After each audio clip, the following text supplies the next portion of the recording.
Hello friends, आपका स्वागत है आपके अपने यूट्यूब चैनल आदर्श स्टडी पॉइंट पर। मुझे उम्मीद है कि आपको यह चैनल, जिस पर आजकल हम लोग श्रीमद् भागवत गीता के बारे में विचार विमर्श कर रहे हैं, आपको पसंद आ रहा होगा। यदि आपसे आग्रह है कि आप इसको अगर सब्सक्राइब न किए हों, सब्सक्राइब करके इस परिवार के अंग बनिए। अधिक से अधिक लाइक करिए, शेयर करिए, और यदि कोई सुझाव हो तो कमेंट्स बॉक्स में जा करके सुझाव दीजिए। जैसा कि हमें विदित है, हम जानते हैं कि आजकल हम लोग श्रीमद् भागवत गीता के बारे में अध्ययन कर रहे हैं। इस संदर्भ में कुछ वीडियोज़ डाली गई है। उसी के क्रम में अगली वीडियो है। जैसा कि आपको मालूम होगा कि पिछले वीडियो में हमने यह देखा था कि जब अर्जुन ने कृष्ण से कहा कि मेरा रथ दोनों सेनाओं के मध्य में ले चलिए, जिससे कि मैं देख सकूं कि मुझे किससे युद्ध करना है। और वासुदेव कृष्ण के ऐसा करने के बाद जब वह दोनों पक्षों में अपने संबंधियों को देखता है तो अचानक वह मोहग्रस्त हो जाता है, और उसके विषादग्रस्त मन को मोटिवेट करने के लिए, प्रोत्साहित करने के लिए वासुदेव कृष्ण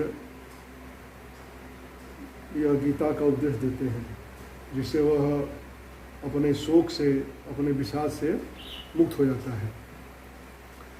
मुझे लगता है कि यह विश्व का पहला मोटिवेशन स्पीच था जो युद्ध के मैदान में वासुदेव कृष्ण द्वारा अर्जुन को दे करके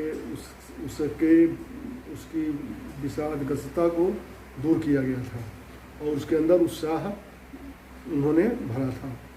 वासुदेव कृष्ण को खुद आश्चर्य हुआ कि अर्जुन की इस अचानक उसका विचार बदल जाने का कारण क्या है। नील कमल को सहलाती प्रातः की रवि रश्मियों को, अथवा नीले क्षितिज पर धीरे धीरे फैलती लाली को आपने देखा होगा। कैसी अद्भुत शोभा होती है उसकी। उसी शोभा से युक्त दिखता है वह नील आकाश, कैसा मोहक लगता है उस समय, सुबह के समय। वह पूर्व का क्षितिज, सब कुछ अलौकिक, स्वर्गीय, अपार्थिव और अकल्पनीय, कुछ इसी 7 सहस्त्र गुना अधिक रही होगी श्री वासुदेव कृष्ण की मोहक छवि, जो अर्जुन के कायरतापूर्ण अर्थहीन प्रलाप को सुन करके उनके मुख पर मधुर मुस्कान बिखेर गई। वे सोच रहे थे कि अचानक धर्म अधर्म, कुल धर्म, पाप पुण्य की बात यह पिता पुत्र करने लगा। जिस घड़ी के लिए जीवन भर उसने साधना किया, असंख्य दिव्यास्त्र संजोए, घोर तपश्चर्या किया, घोर तप के माध्यम से असंख्य दिव्यास्त्रों को प्राप्त किया कि एक न एक दिन हमें युद्ध में कौरवों से विजय प्राप्त करनी है, और साधना द्वारा साधना किया उसने, तो अचानक उसे यह क्या हो गया। वे कहते हैं कि न तु एव अहम जाचु, न हम न त्वम न इमे जनाधिपा, न च एव न भविष्यामः सर्वे वे अंतः परम।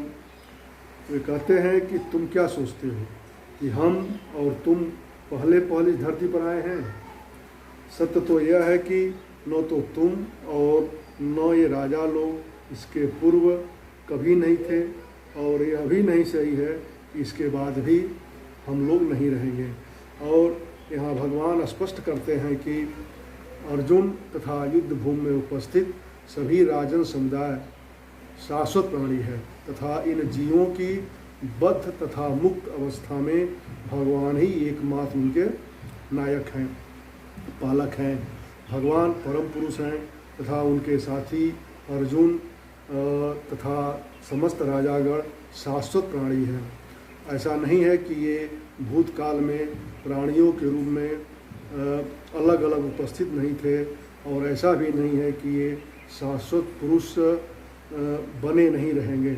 उनका उचित भूतकाल, उनका अस्तित्व भूतकाल में भी था और भविष्य में भी निर्बाध रूप से चलता रहेगा। तथा किसी के लिए शोक करना अनावश्यक है। फिर आगे कहते हैं, देहिना अस्मिन् यथा देहे कौमार यौवनं जरा तथा देहांतर प्रार्थी धीर तत्र न कामुह्यते। भगवान वासुदेव कहते हैं कि आत्मा के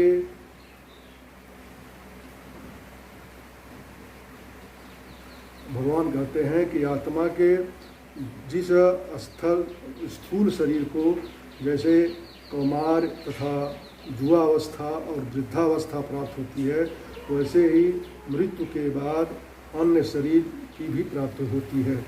ऐसी स्थिति में बुद्धिमान मनुष्य इस मृत्यु के भय से अनावश्यक भयभीत नहीं होते हैं। भगवान वासुदेव समझ रहे थे कि अर्जुन के मन में मृत्यु का भय है। वह मृत्यु स्वजनों की हो या परजनों की हो, इसलिए वह भीष्म, द्रोण एवं अन्य परिजनों आदि की मृत्यु की दुहाई देकर युद्ध से विमुख हो जाना चाह रहा है।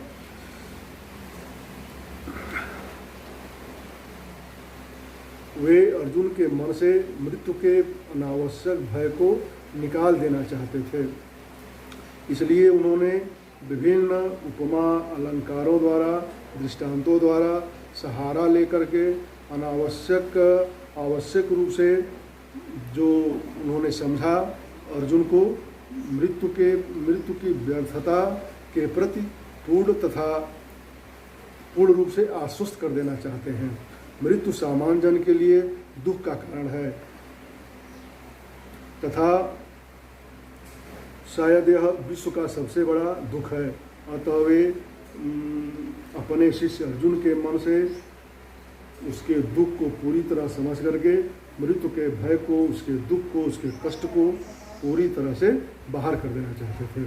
इसी के साथ ही आज का एक चैप्टर समाप्त होता है। पुनः हम अगले चैप्टर में पुनः मिलेंगे। तब तक के लिए धन्यवाद, प्रणाम।